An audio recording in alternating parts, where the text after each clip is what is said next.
السلام عليكم ورحمة الله. بنعرفها معاكم من سويسرا من جديد. الفيديو متاعي هذا باش نحكي فيه من جديد على الموضوع متاع البغدادي المحمودي. باش نعدي لكم في اخر الفيديو متاعي زوز مقاطع قصار متاع كلمتين قالهم باش يقعدوا في التاريخ. باش يبينوا شنو هو الشعب التونسي. الكلمتين هذوما باش يقعدوا ديما كل ما تنساوهم انا باش نذكركم فيهم. قالهم فمو. المقطع الاول باش يقول لكم عندي ثقة في الشعب التونسي، والمقطع الثاني باش يقول لكم نجوت الى تونس. لأنه بغدادي المحمودي جاء لتونس بما أنه تونس موقعة على اتفاقات والقوانين الدولية اللي تمنع تسليم اللاجئ السياسي، خاصة لو كان مهدد في بلاده، خاصة لو كانت بلاده بوبالة متاع زبلة كما ليبيا في الوقت الحالي. لا فيها معبية بالعصابات وبالسلاح وبغيره. نجم حتى نقارنوها بالصوماليا معناها. الشيء الأول اللي حبيت نأكد عليه بأنه الناس مش من معقول معناها مش ممكن انسان مجرم ينعت واحد اخر، عبد اخر، شخص اخر بانه مجرم. معناها المجرم يقول الواحد راك مجرم. علاش؟ على خاطر كما تعرفوا حركه النهضه هي اللي قامت بعمليه سوسه المستير، هذا شيء معروف ما في حتى نقاش. وهي اللي قامت بعمليه ما الفرق وغيره ارهابيين، واكبر دليل على ذلك كما قلت لكم ثم برشا امثله برشا ادله.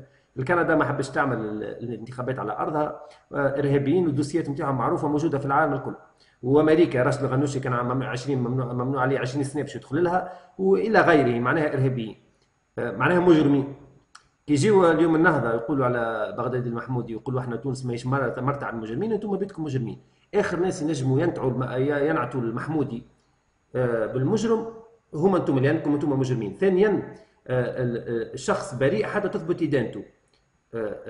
فقنا بعد كما العاده كما حرب العراق وغير واحد، بعد ما فات الحرب واحتلوا ليبيا وقاعدين يمصوا في النفط نتاعها كل نهار، والنفط ما كنتش تسمعوا ما همش يحكيوا عليه، وحتى اليوم القيامه الثروات نتاع ليبيا ما عادش تسمعوا، ما عادش يحكيوا عليها. كما العراق تسمعوا الاخبار الكل الا الاخبار المتعلقه بالثروات. بانت برشا شهادات نتاع صحفيين اجنبيين انه حكايه الاغتصاب وبرشا حكايات في ليبيا ماهيش صحيحه. وهذا شيء مش غريب، هذا شيء معروف. كما الاسلحه الدمار الشامل اللي يتهموا بها العراق وغيره. معناها البغدادي المحمودي بريء حتى تثبت ادانته. ثالثا البغدادي المحمودي عمل طلب لجوء سياسي وما زالت الرد ما عطاوهش رد لا ايجابي ولا سلبي. معناها المطلب نتاعو مازال في اطار قاعدين يشوفوا فيه المطلب، ما عطاوهش ايجابي.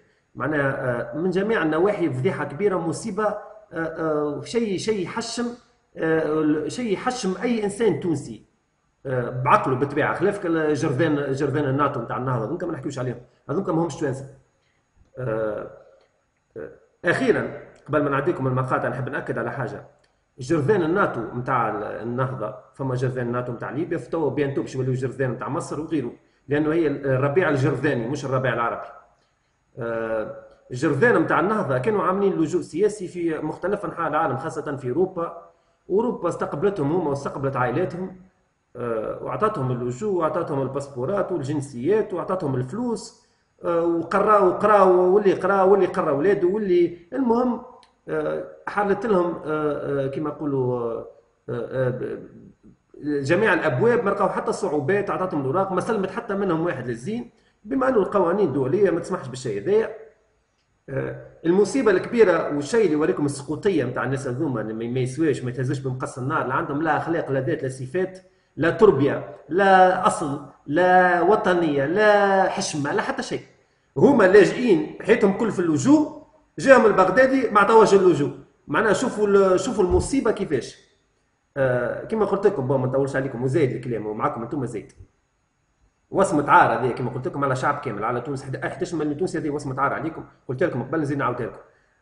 وانا حبيت نعمل فيديو ذا من جديد باش نسمعكم البغدادي المحمودي كيقول عندي ثقة في الشعب التونسي ونجوت الى تونس. وانا باش نجاوبه شخصيا نقول له يا بغدادي محمودي تونس ما فيهاش رجال، تونس فيها كعبتين رجال يتعدى على صوابع اليدين، وكما قلت لكم مره اخرى اليد وحدها ما تصفقش، الكعبتين اللي موجودين الرجال في تونس ما ينجموش يبدلوا. ولهذا انت ما نجوتش الى تونس يا بغدادي المحمودي، والثقه نتاعك اللي في الشعب التونسي راهي تحت في القمه، تحت في الخندق.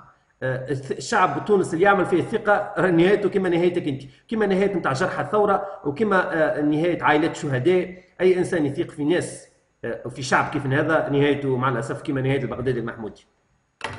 باش نعدي لكم تو المقاطع سلام. تكلم استاذ بغدادي، تكلم. عندك امل في الشعب التونسي؟ امل في الشعب التونسي. تكلم استاذ بغدادي، تكلم. عندك امل في الشعب التونسي؟ امل في الشعب التونسي. ناس حزينه لجيت الى تونس نظرا ناس حزينه لجيت الى تونس نظرا